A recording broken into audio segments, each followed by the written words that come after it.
Super సిక్స్లో మాటల కంటే చేతలు చాలా తేడాగా ఉన్నాయి. మాటలు ఒకటి చెప్పారు, చేతలు మరొకటి చేశారంటూ వైసీపీ పెద్ద ఎత్తున ప్రొజెక్ట్ చేసుకొస్తుంది. అయితే దీనికి ఆన్సర్ మళ్ళీ రేపు అసెంబ్లీ బడ్జెట్ సమావేశాల్లో ఇస్తామని చెప్తున్నారు. తల్లికి వందనం అయ్యే ఖర్చు 12,450 కోట్లు అయితే 8,778 కోట్లు కేటాయించారు. అంటే 3,672 కోట్లు కేటాయించారు, అది కోత పెట్టారు.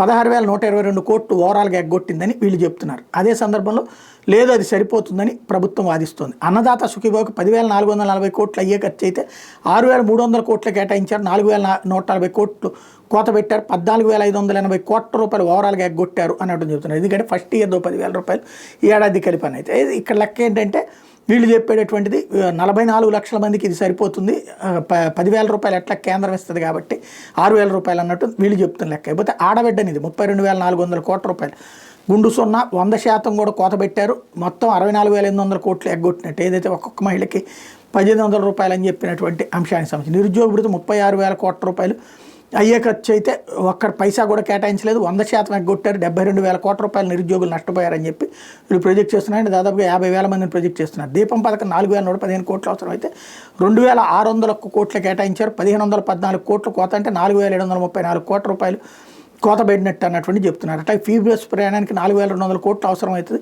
0 కేటాయించారు. 100% కోత పెట్టారు. 8,400 కోట్ల దాకా కూడా ప్రజలకి బ్యాండ్ వేశారన్నటువంటి కోణం చెప్పే ప్రయత్నం చేస్తున్నారు. వాళ్ళేమో దశల వారీగా ఇస్తున్నామని చెప్తున్నారు.